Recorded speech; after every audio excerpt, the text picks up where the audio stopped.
Good afternoon, everybody. I'm Fred Kemp. I'm President and CEO. Hold on.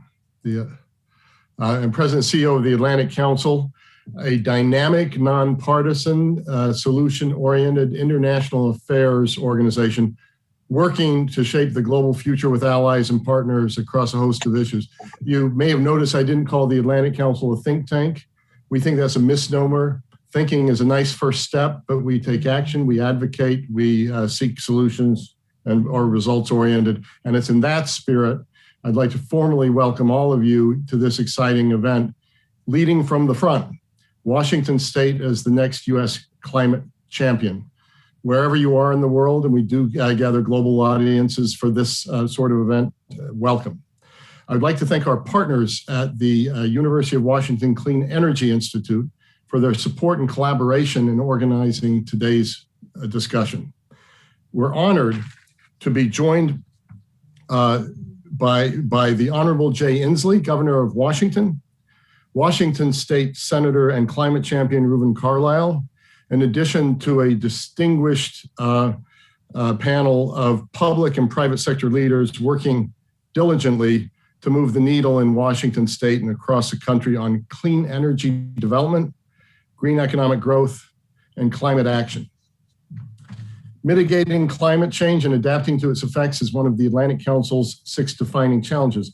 And this is interesting in a 60-year-old organization that has been focused on international security and national security. We now know we can't separate these issues from that. And so many of our defining challenges are more conventional than that, but this is an area where we've really worked to be in the lead and take the lead because it's necessary with our friends and allies across the world. Our efforts, which are led by our Global Energy Center and our Adrian Arch Rockefeller Foundation Resilience Center, cut across the entirety of the Atlantic Council's 14 programs and centers and range from targeted local interventions to shaping the global climate narrative.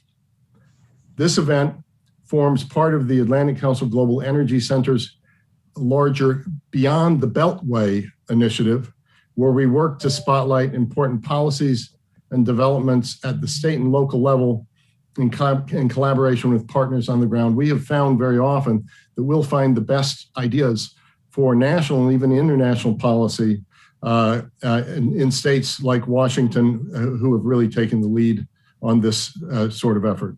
Efforts from leaders like Governor Inslee have proven so crucial in continuing the effort to address climate change. His focus in Washington State's leadership helped make climate a top-tier issue in the U.S. for the first time. And we think we are going to hear today how they will continue to lead and hold Washington, D.C., not Washington State, and global policymakers' feet to the fire and ensure that we do not squander what we see as a pivotal moment in our country to move forward. As an important housekeeping note, this event is on the record. We're currently live on Twitter, YouTube, and Facebook. Make sure to follow us at #ACGlobalEnergy. And now it is my pleasure to pass the virtual stage to Professor Daniel T. Schwartz, the director of the University of Washington's Clean Energy Institute. So thank you again for everyone to be here. And let me pass to you, Dan. Thanks, Fred. Though we're joining you virtually from all over the world, the University of Washington Clean Energy Institute is located in Seattle. So we're acknowledging the Coast Salish people of this land, the land which touches the shared waters of all tribes and bands within the Suquamish, Tulalip, and Muckleshoot nations. We're so grateful to have Governor Inslee, Senator Carlisle, Deborah Smith, Brian Janis, and Carrie Mead with us today. Washington's leading the fight in climate change thanks to their urgent push for equitable deployment of today's affordable and reliable clean energy technologies, while also investing in the future through research, development, and demonstration projects. The students and faculty at the UW Clean Energy Institute share the state's sense of urgency and are racing to advance the next generation of solar cells and batteries, as well as their integration into systems in the grid. Thanks to strong state and philanthropic support, CEI launched the Washington Clean Energy Test Beds in 2017. The test beds are an open access R&D facility where anyone with a good idea can fabricate a wide range of state-of-the-art energy devices, test them, and integrate them into systems. Our 400 plus qualified users are a mix of students and researchers from about a dozen universities and nearly 60 companies. All of them are taking advantage of a unique set of equipment and professional staff that are dedicated to helping them accelerate a scalable clean energy future. The Washington Clean Energy Testbeds were identified as a national model in the 2019 Breakthrough Energy Report on advancing the landscape of energy innovation. And that same year, the California Energy Commission launched the Cal Testbeds through the UC system. Beyond CEI, the state's Clean Energy Fund has supported collaborative research facilities at the Department of Energy's Pacific Northwest National Laboratory in Richland, Washington, as well as grid modernization demonstrations and R&D projects across the state. Many of these Clean Energy Fund projects engage passionate students from our universities who learn from practicing scientists and engineers, as well as community members, what it means to develop and demonstrate technologies that serve everyone, including those who have been disproportionately suffering from the impacts of climate change. I'll now turn this over to Julia Piper, a widely respected communication leader and non-resident senior fellow at the Atlantic Council, to guide today's discussion. Thank you so much for that kind introduction. I'm thrilled to be joining everyone today. Before we turn to our conversation with four esteemed leaders at the forefront of clean energy in Washington State, it is my honor to introduce Governor Jay Inslee.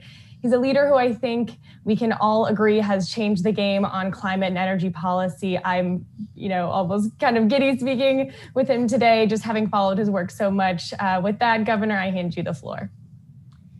Thank you, Julie. This is an honor to be associated with this discussion. The Clean Energy Institute is something we're very proud of in the state of Washington. Our state was just named the best state in the union 2 years in a row. And so we're not as humble as maybe we should be. And we are so proud of what the Clean Energy Institute is doing, because it's in keeping with sort of a fundamental belief of where we are in the arc of the moral universe in our state. I just wanted to, if I can, step back for a moment and look at where we are sort of historically in this mission to defeat climate change. And I think sometimes thinking about it's a little bit counterintuitive, because we're in a moment where our forests are burning down in our state. You couldn't breathe the air. Kids couldn't go outside because of the wood smoke 2 out of the last 3 summers.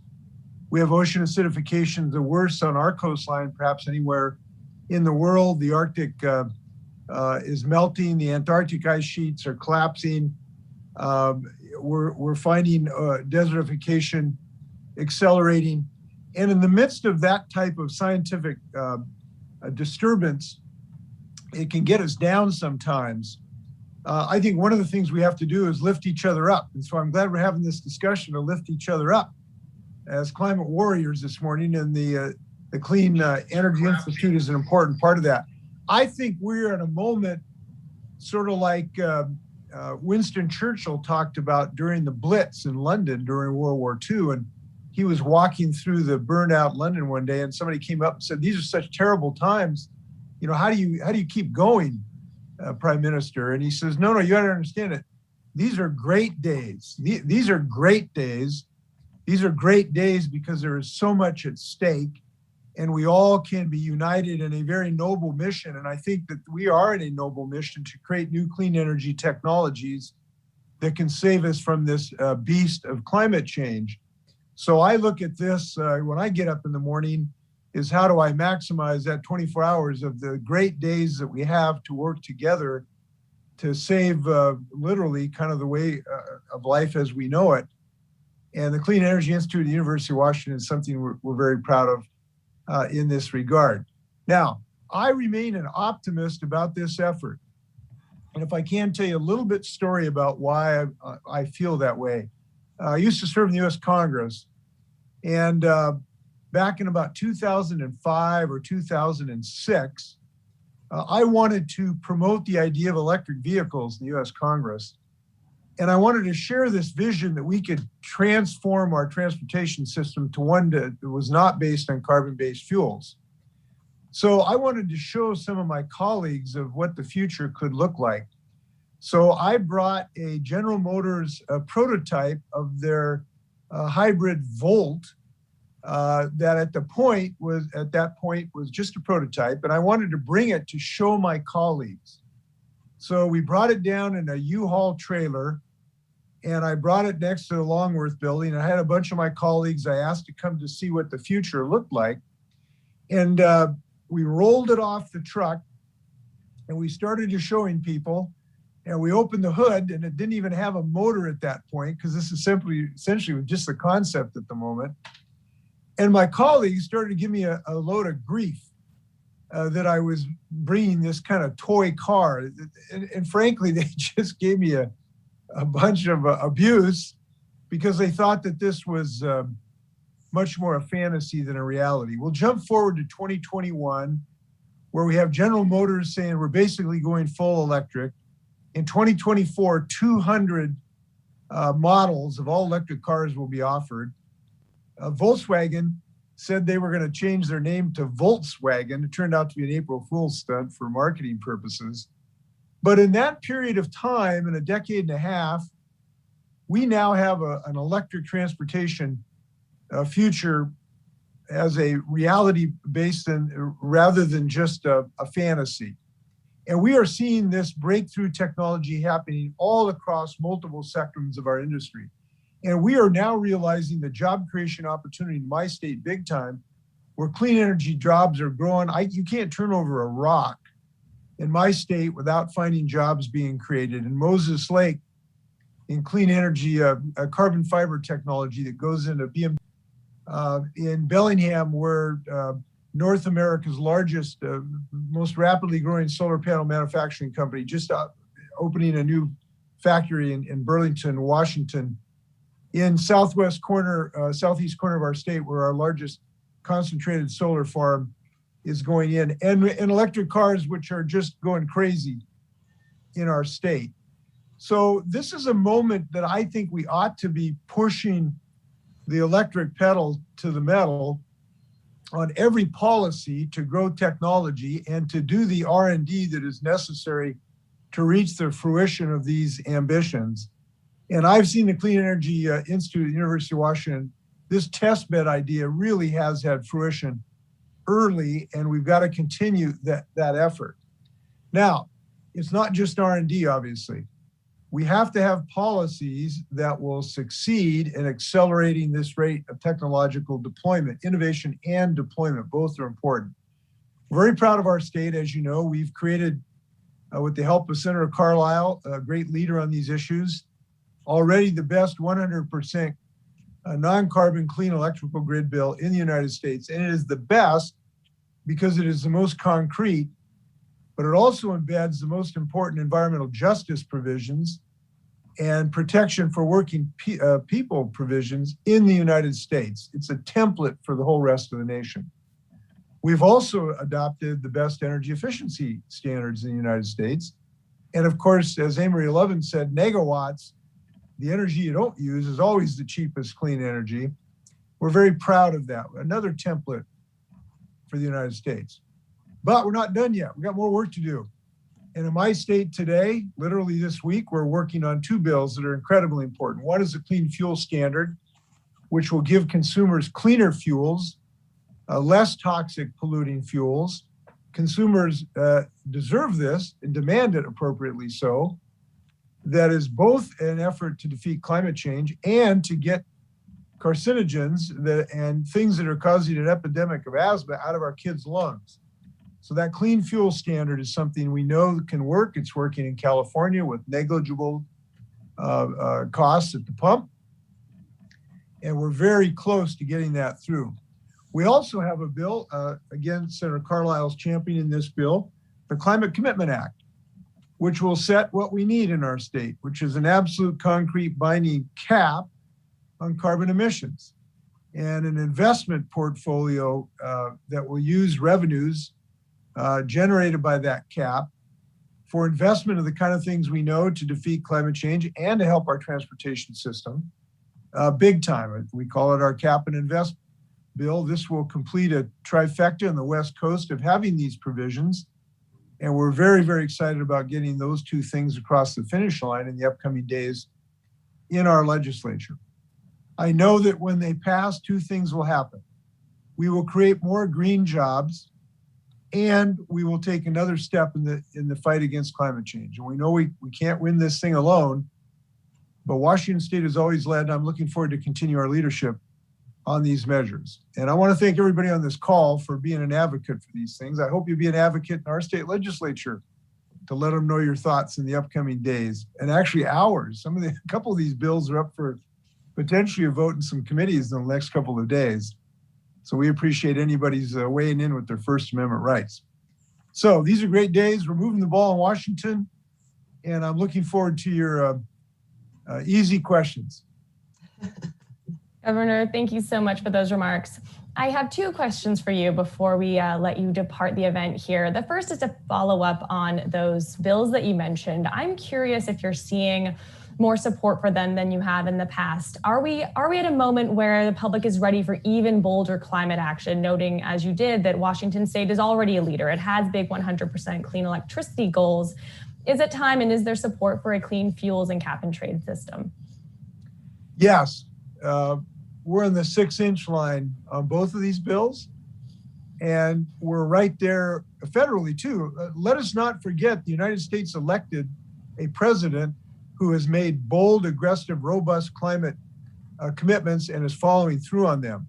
And having a federal partner in this regard is obviously of tremendous benefit. And I am delighted what President Biden has put forth to date. He has been appropriate, ambitious, and aggressive. But our states need to continue to lead as well, because the things that we're doing need to be ahead of the federal government, frankly, because we always got to be tugging on the future.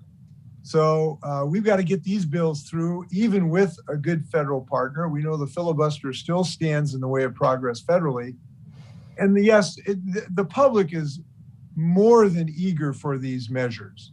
I may note they elected me as a 3-term governor on this commitment. By a rather overwhelming margins. And this has been something that I've been very clear that is in the vision statement. We've elected more legislators this year who are now committed to climate action. So yes, we are ready, and we're ready for a couple of reasons. One, climate change used to be a chart on a graph. It used to be parts per million. It used to be acidity levels in the ocean. Now it's smoke in your kids' noses during the summer. It's ash on the hood of your cars. It's less snow in the mountains. It's tangible, and people are seeing it. They're seeing the flooding in the Midwest. They're seeing the surges in Florida. We're seeing the fires in our state. This is now an undeniable daily reality. That's number one. And number two, and this is just as important, if not more so, they're seeing their kids getting good jobs and clean energy jobs. They're seeing good union jobs in construction pulling up all over the state. They see the IBEW, the electrical workers, came to one of our press conferences the other day in Anacortes, Washington. And the electrical workers are all about these measures, to get these measures through, because they understand the job creating opportunity. So yes, we have met a tipping point. We just got to push over these last few inches, and I'm looking forward to doing that in the next few days. In terms of last, this is my final question. I just wanted in our last minute here to ask you about the Biden administration's infrastructure plan. I'm wondering what that will mean for Washington State. Are there any specific measures in there that would help advance your goals? Are you looking to partner? Any thoughts there? Well, yes. And again, this is something I'm thrilled about his plan, because he understands that infrastructure is not necessarily just the old technologies that we've used for centuries of concrete and asphalt, and those have been very positive things in so many ways, but understanding that infrastructure means the new technologies just as well. And that is a recognition of the new jobs, the new green jobs, the new clean jobs, the jobs of the future where we can grow our economy big time. And he has made an equal, he sees that equal opportunity for those future jobs as well, of the kind of infrastructure that we need. He also understands that infrastructure, broadly speaking, is not just concrete. It is our broadband infrastructure. It is our connectivity. It is our health infrastructure of having a health system that keeps people healthy is an important part of our infrastructure as well. And he's understood the broader definition of the term infrastructure, which is the basic ecosystem of your economy. And he has touched on all of those to make this plane take off. So I'm very excited about it. I hope that he can block or get through some of the blockages in the U.S. Senate that are structural, unfortunately, and I hope that he succeeds in that regard. But I'm just delighted, and I could not be more happy what he has proposed. Great. Well, we'll leave it on that positive note, Governor. I know you have to run and get back into action. Thank you so much for your time. It was a pleasure to speak with you. Thank you, and go Dogs. Excellent. Okay, great. Well, Thank we will you. turn now to our conversation. Thank you, Governor. We'll turn now to our conversation with a panel of esteemed guests. Just a reminder to our audience members, you have the option to submit questions in the portal at the bottom of your screen. So feel free to do that. We'll start weaving them into the conversation as we move forward here. Okay. With that, I'm going to introduce our panel once again. We are joined now by the Honorable Reuben Carlisle, State Senator of Washington's 36th District. We're also joined by Deborah Smith, General Manager and Chief Executive Officer at Seattle City Light. Also, Brian Janis, General Manager for Energy and Renewables at Microsoft, as well as Carrie Mead, Executive Director of the Northwest Energy Efficiency Council. Hello to all of you. Okay. Hello. First, I'm going to turn to the Senator. I'm going to have everyone do a round of questions, and then we'll turn to a more conversation style dialogue here. But to the Senator first, building on the Governor's comments, could you provide us with a legislative update? We understand we're nearing the end of the session here. We've heard about some key pieces of energy and climate legislation that are, up for discussion imminently, up for votes. Could you give us a read on where those stand from your perspective? Sure. Thank you, and thanks everyone for gathering. And I do appreciate there's a number of questions that are in the chat as well, which you can try to get to those. And like the Governor, I want to thank obviously the Atlantic Council and the Clean Energy Institute. I mean, I think we try to see ourselves as a light among the nations, if you will, relative to this work. And the Governor's right that, the role of the states is to be a forcing function for change. And if you look at it at the big picture, we emit about 100 million metric tons currently. Our current projections by 2030 are to be at about 84 million metric tons. In order to be net zero, in order to be serious about a Paris Accord, in order to meet our state statutory goals that mirror those, we need to get down to about 5 million metric tons by 2050. That's the bottom line. So how do we do it, and what have we been doing? What we've been doing is focusing in on sectors, and the energy sector first. We did a decarbonization plan. I'm very proud of that legislation from 2019. As the Gov said, it's the strongest 100% clean energy bill in the nation. And I would point out that it was the only meaningful decarbonization for electricity sector in the nation that the utility industry supported. And they supported it because they were heard and their voices showed up in an authentic way and not just a rhetorical way. So I think we built a coalition. So right now we're in the final few weeks of the normal regular legislative session. We have the clean fuel standard, which would account for about 1.5 million metric tons to 2.5, sort of in that range, which is decarbonization for transportation sector, which is so key. We're considering that bill most likely on Thursday on the floor of the state Senate. And then we have the Cap and Invest program, which is would account for about 25 million metric tons of reduction. So if you look at what it really takes to do decarbonization, both within individual sectors like transportation, energy, and others, as well as economy-wide, it takes a yes and all in. We're working very hard with communities of color and disproportionately impacted communities and a lot of folks who are deeply concerned about environmental justice, and we're building in some of the strongest elements in the country on that. But we're also very focused on agriculture and timber and maritime and aviation, sectors that are so critical to our state's quality of life as the #1 trade-dependent state in the nation. So we're trying to do it the Washington way. We're trying to customize it in a way that works for us. We've got a number of other bills around embedding in density in our growth management policies, embedding in utility flexibility to benefit ratepayers, and many other issues. So we're coming up on the final couple of weeks, and it's all hands on deck. Great. Well, I think we'll have some more questions for you on some of the details there. We'll circle back shortly. I'd like to turn now to Deborah Smith, CEO of Seattle City Light. You're also working on a lot of things. When we spoke last week, you mentioned there are 3 particular initiatives that you'd wanted to highlight on transportation, around electrification and grid modernization, and some other deployment projects. Could you get into the details of those, please?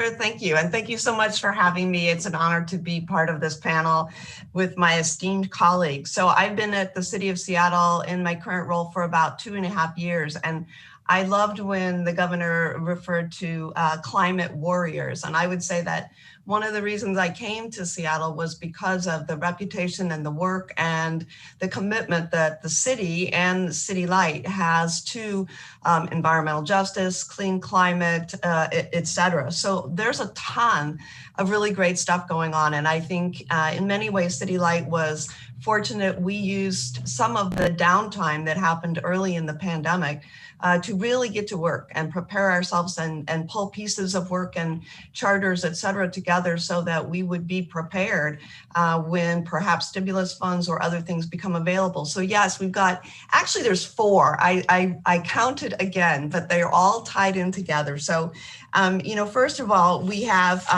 the city just produced and just published, you may have seen it, a clean transportation electrification blueprint. And it has a North Star. It talks about the North Star for the city. And it's a document that City Light worked on in collaboration with the Office of Sustainability and Environment, SDOT, and many other departments, parks and recs across the city.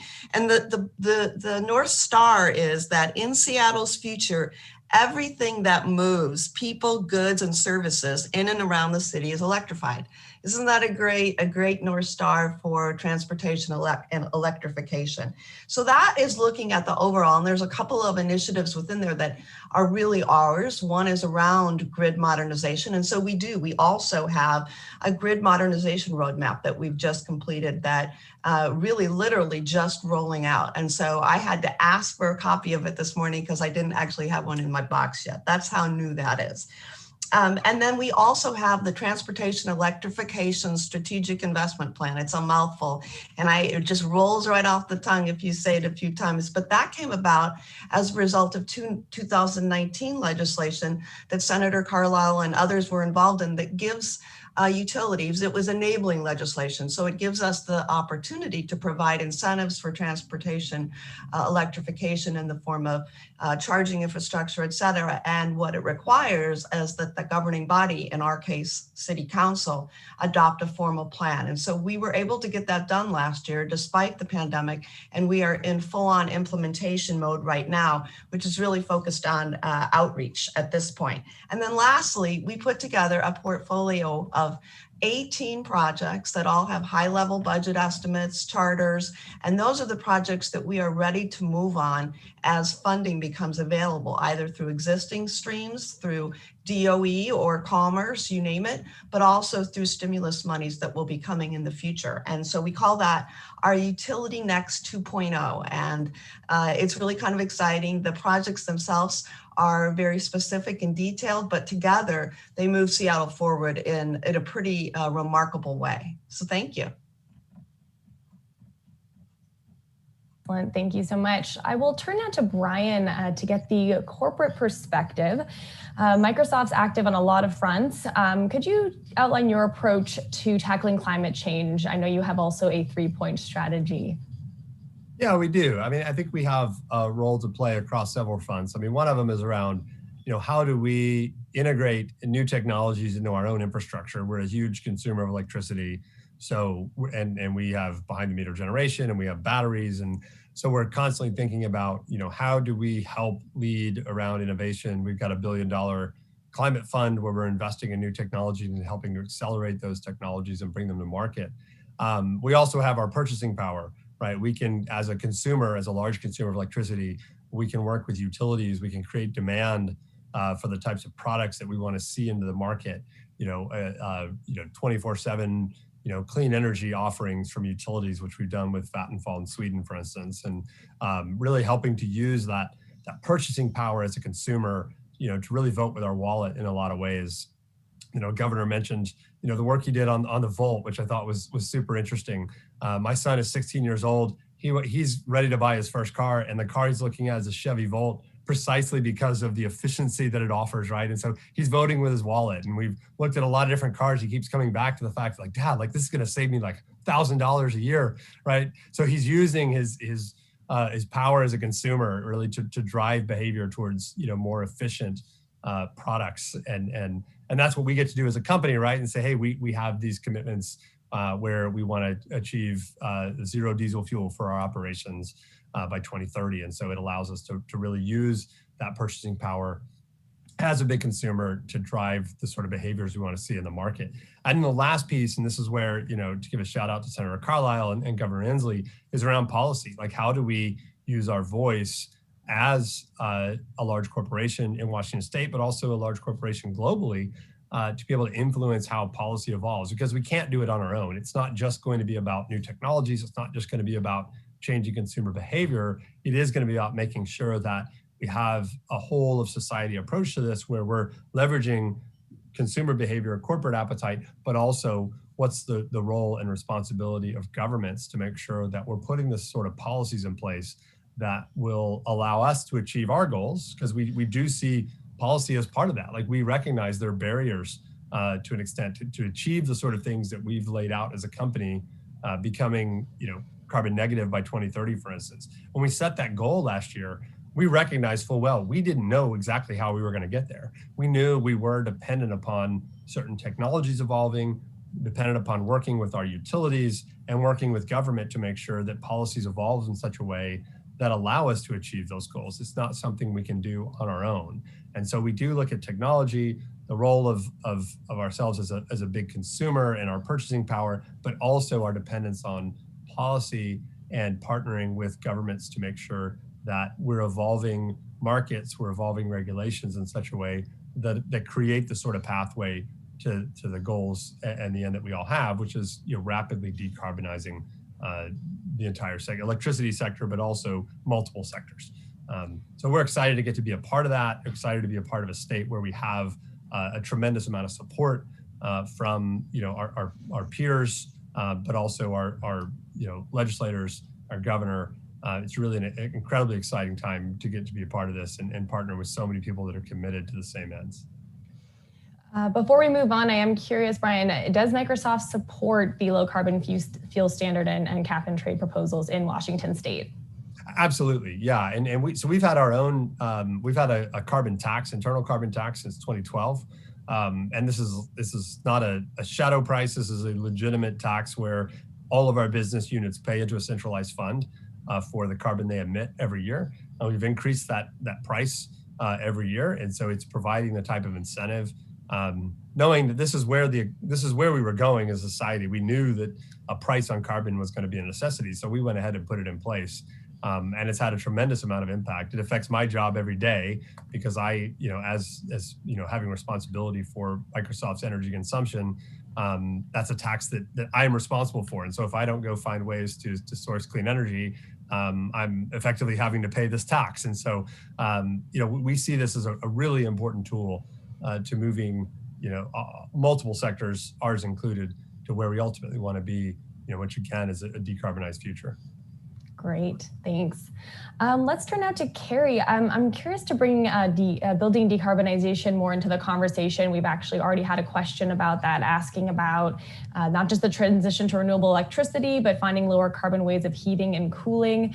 So I'm just curious, Carrie, how have you seen the conversation evolve from your perspective on trying to, as you put it in a previous conversation we had, unlock the potential of buildings? And what does that mean in terms of meeting Washington State's bold climate goals?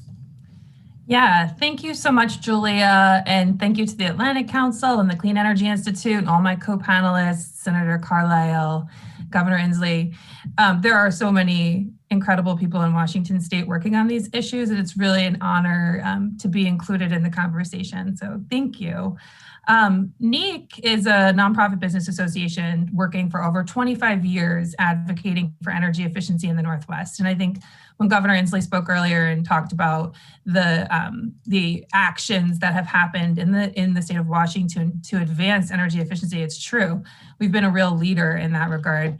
I think it's time for us to respond to the new policy direction of decarbonization of the grid and decarbonization of buildings by really thinking about what efficiency means and what lies behind the meter in terms of building performance. This means, perhaps breaking down some of the silos between the traditional ways that we think about building performance. We have kind of separate sort of resources and interventions inside buildings. We keep energy efficiency in one place and on-site generation and storage in another. I think that our members have been really working over the last few years to think about that differently, to look at how you might stack these different types of resources and interventions behind the meter to make a building perform in a different way. And the reason that's important is because decarbonizing the grid means absorbing as much renewable power as we can. And that means also looking at the demand side of the meter in a very different way. We need to see more shaping of loads to match what the grid needs in real time at a location and in a location-based manner. So I think that's really where we're focusing our attention. And I think that is a huge transformation, and it's quite an undertaking. And we're working diligently. We've partnered with the Smart Building Center in Seattle to really look at how we can advance technologies that help to do that and work with the private sector in that regard as well. Yeah. Great. Well, I like that setup for sort of my next question, because I feel like a lot of the conversation in Washington State is really about, it's not just the beginning stages, but how do we really think about making a more sophisticated system, getting to that 100% goal, which requires engaging buildings, of course, transportation, things we've talked about.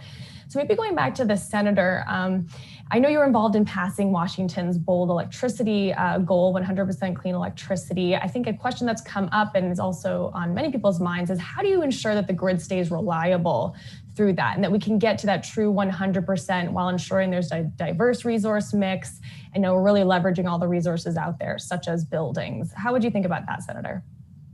Yeah, there's no question that reliability is central to this. I've got a member of my committee, Senator Sheldon, who has 30 years of experience, and he's just a rabid dog on a bone about reliability. And, a couple of years before the Texas debacle, we were holding hearings on reliability, and it's embedded in the 100% clean energy legislation is absolutely essential. Everyone knows how critical it is. I would say that, we, of course, are a regional system, and our dependence on hydro, natural gas is an element of reliability. And what should that percentage be? I don't know. But does it punch above its weight in terms of reliability? Yes, it does. Similar, arguably, to nuclear in terms of playing a role in consistency and reliability. So it is incredibly important. We are very serious about it. And given our regional integration of renewable energies and the need for modernization of the grid across the sectors, it's absolutely right to be a foundational part of all of our migration into a renewable future. So it is beyond important. It is on everyone's front burner, and I think that we've done a pretty good job. And I think BPA, Bonneville, has some issues associated with supporting that and ensuring that as well. So could not be more top of mind if we tried. And I think that's a good segue to Deborah. I'm curious what you make of that discussion around ensuring reliability and maybe adding another layer of, are there new technologies, new business models, new ways that Seattle City likes thinking about just making the grid work better as it becomes cleaner? Yeah, thank you. That's a great question. And it's good to hear that, Senator, because I will tell you that in my industry, we spend an incredible amount of time right now, and I know you know that, talking about resource adequacy. It's been an effort that utilities have been working on, both public utilities like Seattle City Light and investor-owned utilities, and we've been working together on it in the Northwest really diligently for a couple of years. And of course, then the recent events in Texas really highlight exactly what you brought up. What is the appropriate role of natural gas during this period of transition as we move? And we know that we are moving to 100% green, clean fuel sources, but what is the role of natural gas as we move there? And there's a lot of different opinion about that. And it's both from a cost perspective, a carbon perspective, but the senator said it well. It's really all about base load. And there are only so many resources that can be used and can be counted on to provide the energy that we need when we flip that switch. So from a Seattle City Light perspective, we are super fortunate to have a robust hydro system. We are also a customer of the Bonneville Power Administration. So most of our resource is hydro. We continue to look at integrating increasing amounts of solar and working with larger building owners and others. And I do believe, and I hear really positive stuff about the cost of solar coming down dramatically over the next few years, and the output continuing to increase. So that's super important. Of course, we're working on microgrids. We've got one that is almost, well, it is in play. It is going up right now at one of our community centers. That's an opportunity to increase resiliency, to have backup power when critical services might need it. And so we are learning from that. We are learning and studying batteries and working with some of our public partners in the Seattle area. We have projects going on with the port, with the waterfront, with rural, with metro transportation. So we are looking at how we integrate more non-hydro resources that are renewable and that have the capacity to provide resource adequacy during the times of greatest need. It's a challenge, and it's really interesting. I look at, just to throw this out, I look at power prices every day because that's the kind of person I am. And you know, what's fascinating is that we in the Northwest, we have always been winter peaking utilities. And that's changing as more and more folks put in air conditioning or cooling. And we love it when they do so with high efficient heat pumps, provides a great deal of comfort without taxing our system. But what's interesting is right now, when I look at spot prices going forward, they are higher in the summer months than they are next winter. And that's because of California. And that's the California factor, which has huge impacts on us. And it is largely driven by the solar boom that has happened in California and lack of resource adequacy. And so something that they're working on very hard all throughout the state, but it is, I guess I'll end with this comment. I think we are probably 5 years away from having the renewable resource capacity to truly use batteries at a grid scale level to provide that resource adequacy and to provide the resiliency that we all count on. Super interesting. Okay, great. I think, you know, Brian, I'm curious to put this to you in a similar way. You know, Microsoft has its own big climate goals, but I think, you know, the more success you have, almost the harder it becomes because you try to get to those higher levels of decarbonization. So how does Microsoft think about reliability for its facilities in conjunction with the broader grid? Are there other technologies you're leveraging beyond just deploy solar and wind, you know, to make everything just a little more sophisticated and operate better? How do you think about that? Yeah, absolutely. And we share the same concerns, right? I mean, we operate data centers around the globe.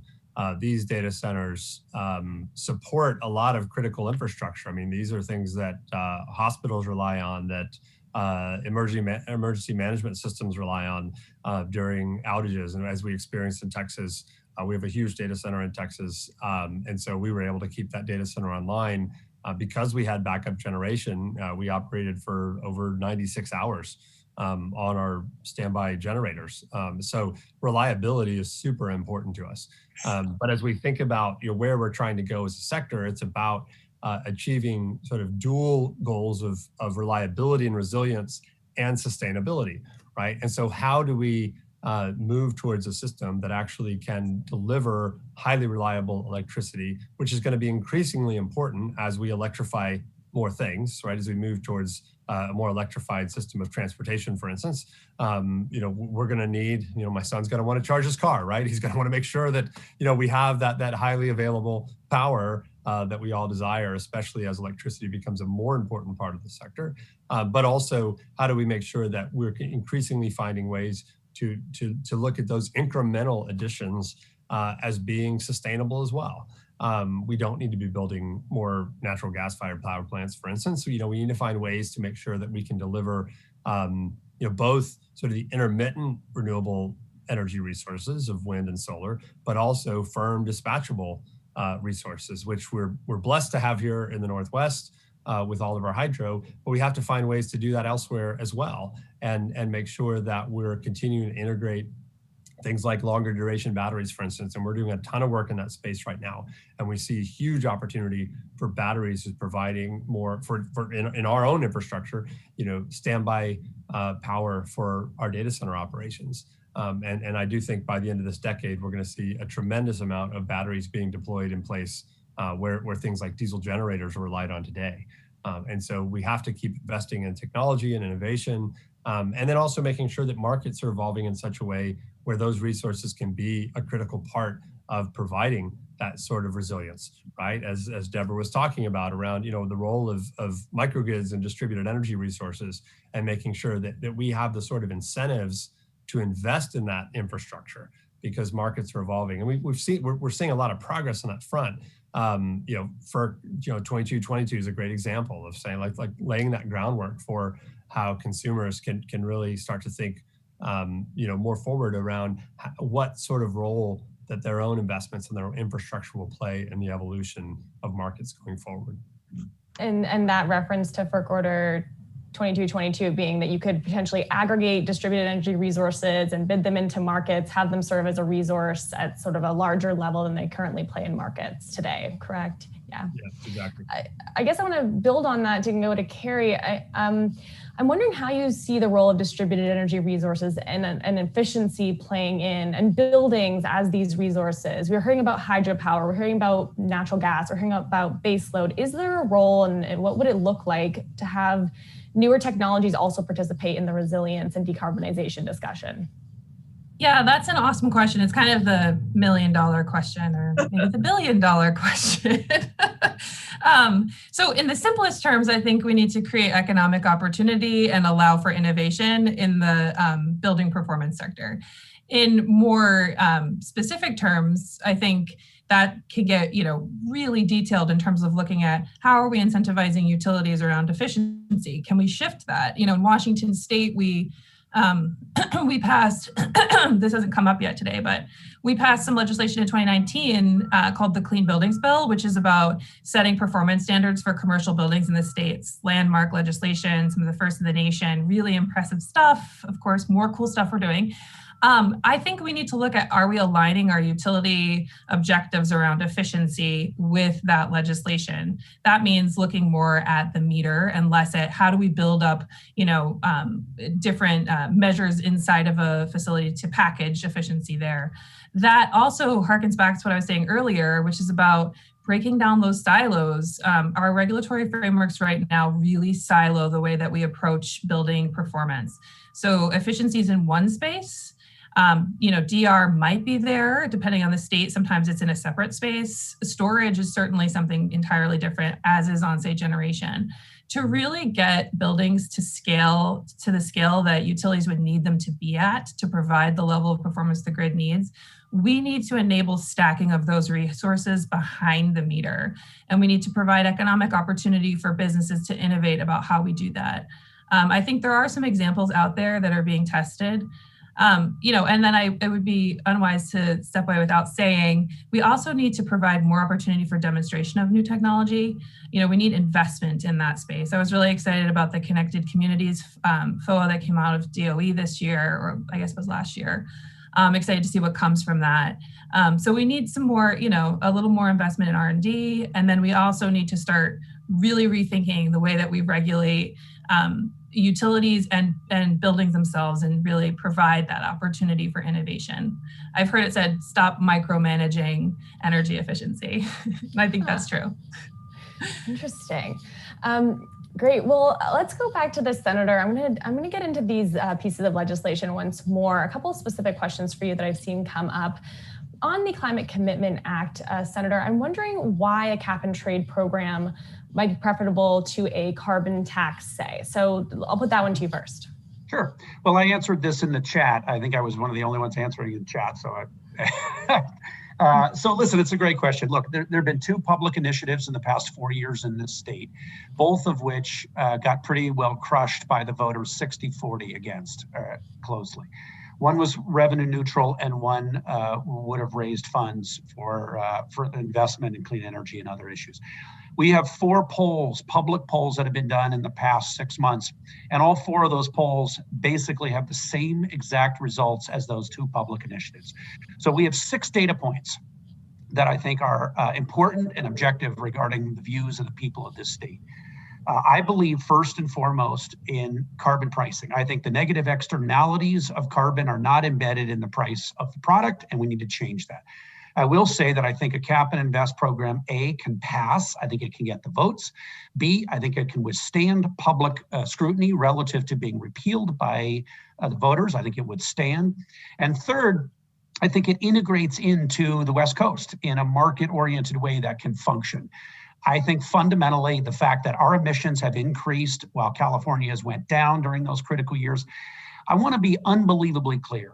We have sent folks to California. We have studied this, as you can imagine. We've looked for evidence-based practices around the world, and we've looked at the weaknesses within a cap and invest program and tried to build in belts and suspenders, not just regarding environmental justice and other issues at a broad category, but point solutions. So if there's an increase in pollution in a refinery or in a manufacturing plant, we have the regulatory authority under this bill to come back and actually have a regulatory model versus just a market model. So it's a hybrid. It's the best of both worlds. The public has rejected a carbon tax in this state. The legislature has been unable to pass it. A cap and invest program, I think, has meaningful momentum. There are folks who want green bonds. They want to invest tons of money. I get that. It's got everything going for it except the votes. And I am fundamentally deeply concerned that carbon pricing will be off the table in this state if we don't move forward in this direction after 2 initiatives and 3 or 4 attempts at the legislature in terms of a carbon tax. So that's the reason. Again, I'm fundamentally in favor of carbon pricing. I don't think it's going to happen unless it's a cap and invest program. And then finally, as the governor has said emphatically and fiercely, without a cap that actually reduce our chances of hitting Paris Accord level emission reductions are absolutely minuscule. We've got to have an actual aggregate cap and meaningfully reduce in order to hit 2050 net zero goals. Private sector's moving, Microsoft, Amazon, all these other globally respected companies. The public sector is not on the bleeding edge. We're just trying to stay up with best practices, not just from private sector, but governments around the world. There's about 61 meaningful carbon pricing efforts in globally. Overwhelming majority of them are some type of trading system, and I think it can work. So I believe that it's the right policy for our state. Similar quickly on the low carbon fuel standard, I believe this is the first year that Amazon came out in support of it. Speaking to the corporate support element, this proposal has come up in the past. What's different about the low carbon fuel standard just this year? Does it have a greater chance of passing? And who pays for it? I saw that question come up. Is concern about cost. How would you tackle that? Yeah, well, first of all, again, this is a policy that exists in California, exists in Oregon, and exists in our good friend in the province of British Columbia. So fundamentally, I would argue we're at a disadvantage by being an outlier and not having this policy. We have refineries. We have 5 refineries in our state, which is proportionally per capita higher than other states. And I can make a case that the credits that would be generated, I could make a case that 5 years from today that there are innovative refinery companies that I believe have the potential to transition into biofuels facilities, like we saw Phillips 66 do in California. I think BP and other companies are analyzing those opportunities. And if you combine a clean fuel standard with a cap and invest program, I think the market momentum is there for them to make big moves like that. I think fundamentally that price is important, but keep in mind that Washington State already, the Seattle market, It has it's the most profitable market on the West Coast for the oil sector relative to margins above their production costs. And I think that embedding in the negative externalities of the price of the product is good economics and good environmental policy. I think the data from California and Oregon is overwhelming that there is modest increase associated with cost because of the value of those credits. It's not necessarily and inherently passed on to the consumer. So it's a legitimate argument, legitimate debate, but I think that we have to embed the cost of not acting on decarbonizing transportation as well. I know folks have gotten the memo, but the planet's burning up, and decarbonizing transportation is an important part of our strategy of an economy-wide effort to decarbonize and reach Paris Accord level reductions.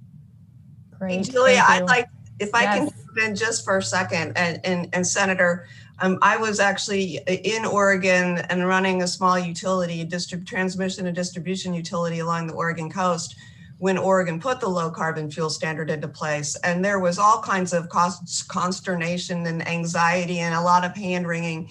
And it turned out to be a great thing. And for a small utility, it became the monies that came back to us became a way to fund infrastructure for electrification of transportation. And so it was really a huge thing. And I'm a huge fan. And it's our number one priority this year. And I've got my fingers, my toes, everything I have crossed, and hoping you can get this across the finish line for us. Please.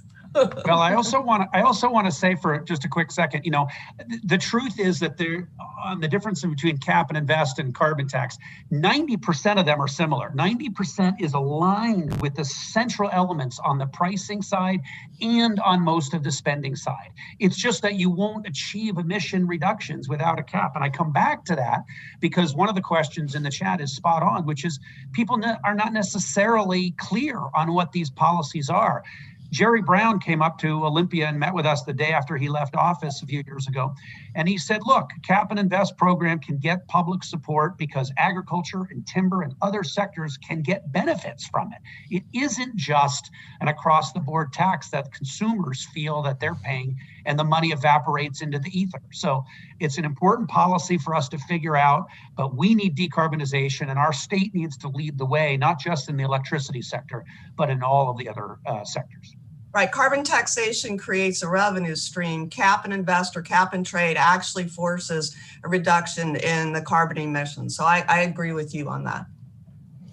I'm hearing a lot of unity and positivity. This is great. Everyone has their marching orders after this call. In our last few minutes, we're going to go slightly over just so we can get to a few more questions in the chat. This one is, I'll put it to Brian. It's a question about how you use hydrogen, if at all, in your operations in the future for that resource. Thoughts there, Brian? Yeah, it's actually something we've been working on for a number of years. And I do think hydrogen is going to be an important part of a decarbonized future. The real question I continue to have is what roles are going to play, right? And I think, it gets, and I like the way that the senator is thinking about, how we're sort of creating those sort of incentives from a public policy standpoint to say, hey, we're going to have to reduce emissions. We're not necessarily going to dictate exactly how that's going to happen, right? And I think hydrogen is going to have a role to play. We are going to have a tremendous amount of very, very low cost electricity that's going to need to go somewhere. Some of that will go into a battery. Some of it will very likely be converted into a fuel, hydrogen being one of the ways we can do that. And so it is going to play a role. Again, we're doing a lot of work on it. I'm not going to necessarily predict exactly what role it's going to play or how we're going to be able to use it, if at all. It may be a pretty significant, I think it probably will be a significant resource for things like long distance transport. It's going to have some significant roles as a transportation fuel. Probably less so for light duty vehicles, but maybe for heavy duty vehicles will play a significant role. So I think what we're trying to do in Washington State is super important, which is let's put the right sort of public policy in place so that those of us who are on sort of the bleeding edge of innovation can go out and innovate and figure out, what do we need to invest in? How do we need to create the right sort of framework for how we think about how these technologies evolve, but do it in a market that is predictable, right? That provides the right sort of incentives so that we can then start to think about how do we make investments in new technology? How do we make investments behind our own meter that sort of fit with how the economy at large is going to evolve as it relates to decarbonization. Carrie, can you pick up on that markets question? I know we've talked about FERC Order 2222 with Brian, the idea of like having policies reflect this more sophisticated energy system. Could you be more specific? What else would you be looking for on that front? Yeah, I mean, I think I could get really, really specific and boring, but I'm going to avoid doing that. I think we can look at some of what our neighboring states have done. I do think that it's each state is different. We have a different power mix, we have different demographics, but there has been some work in California. It's not perfect. I think they would be the first to tell you they haven't completely, cracked that egg. But some of what they've done around pay for performance, especially bringing it to the residential sector and looking at how one of the biggest concerns that people bring up about using buildings as resources for the grid, which is what I think they should be. The concern that the savings won't materialize, that the promises that are made are, they're small and not at a scale that a utility can rely on. And secondly, they're just a little too difficult to feel comfortable with, that they will be, that they'll materialize. And I think California has looked at how you can aggregate portfolios of buildings together to provide more predictability around that. And I think that's really something we'd like to see attempted here in Washington. I think we see some utilities running pay for performance programs. City Light has one, PSC has one on the commercial side. We haven't seen as much innovation on the residential side. So I think, that's one area where we have a lot of space to explore, and it would require a couple of regulatory changes. We really need to shift away from looking at measures and talk instead about meter-based performance of buildings. And one of our big challenges is that in the Northwest, we have this Northwest Power Council that has a regional planning framework. And that framework really kind of bakes in this measure-based approach to efficiency and really sets in place the division of resources behind the meter. And so that's a big hurdle, I think, for us in terms of opening up that market opportunity. But Brian's completely right. I was nodding along. I think you get the policies right, you create that economic opportunity for the private sector to innovate, and you then give them the space to do that. And so it's going to take a lot of work, but there's huge opportunity there. And I think we really do need it if we're going to meet our carbon targets. Mm-hmm. Right. Yeah, one of the priorities around markets, as everyone on this call knows, is how do you include capacity in the market design, and how do you compensate for capacity? And so, Carrie, I think what you're talking about actually is an important part of how we will solve for that here, hopefully very soon. Excellent. I know we are out of time, but I want to give the Senator the closing word. Whatever you'd like to address, Senator, before I close it out. Well, thank you so much. Let me just thank everyone. Look, I think we all know on a very deep level that we have a responsibility. A state like Washington can be a light among the nation, a light among the world. To just show we're big enough to be impactful. We're the home of technology innovation and global moral authority thought leaders. We've got the investment in Gates money and Bezos money and others in the private sector driving innovation. We've got all of that thought leadership is a public and a private sense of energy, and we got to keep going. And I just think it's important to stay optimistic and to double down. We've got to decarbonize. We've got not just to reach Paris Accord from fuel sources, as everyone knows, but it is about buildings, and it is about hydrofluorocarbons and all of those smaller steps. So being carbon negative is more than just an aspirational goal. And I just really appreciate everyone, and I appreciate the thought leadership to really raise these issues. And I want to give a shout out to the activist community, the thought leadership community. We've got think tanks and organizations in town that really have driven a lot of this thinking as well. So it's a partnership, but we're going forward. In the next couple of weeks in our little world are a pretty big deal. So we'll go from there. Great, perfect. We will leave it there. Thank you so much to all of our speakers. Thank you to everyone who joined us. for this timely and productive conversation. Thank you to the Governor Inslee, and also our esteemed panelists for being here. I'd like to also thank Zach Strauss, Suzanne Offen, Corin Shelley Roos, Candace Johnson, and Jackson Styron for putting this event together. If you'd like to rewatch today's event or share the stream with a colleague, you can find a cached replay on the Atlantic Council website and YouTube channel, as well as on the Atlantic Council Twitter feed and Facebook feeds. Tomorrow, for more clean energy content, join the Global Energy Center tomorrow at 8:30 a.m. Eastern Time for the first Raising Ambitions event. It's on the role of nuclear energy in meeting climate goals. With that, I'm Julia Piper. Thank you so much for tuning in. Again, I'll see you next time. Have a great week, everyone.